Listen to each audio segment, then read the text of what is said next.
While they are often charged with adult crimes, juveniles in Smith County go to a court at a facility separate from the main county courthouse. It's a facility that leaders say currently lacks security, but that will soon change. Smith County Sheriff Larry Smith says for years the county's Juvenile Services Center has played hooky when it comes to security. There are 14-year-old gang members in Tyler today. Their families are out there. Some of them are gang members. They've been having fights in the parking lot. You have emergency police? Yes, there's a shootout at the courthouse. Okay, we're on the way. And considering the 2005 shooting at the main courthouse and a shooting in this center's parking lot many years ago, leaders say now is the time to make long overdue changes. Motion carries. Changes made today when commissioners agreed to hire 2 new security officers. We have some serious offenders there, and some are gang members. Some have committed very violent crimes.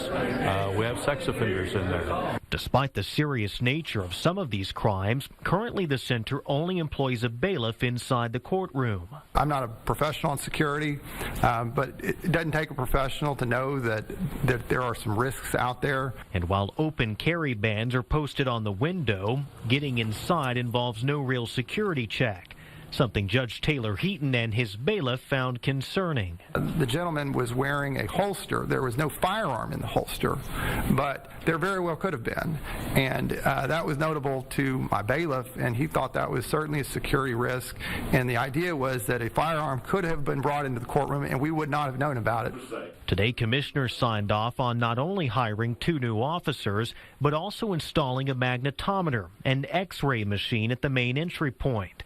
News that comes as a relief to those who work here. We've needed it for a long time. I just think the Lord's protected us.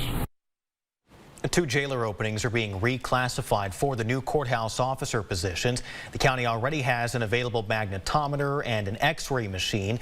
The $10,000 needed to install those devices will come from the courthouse security fund.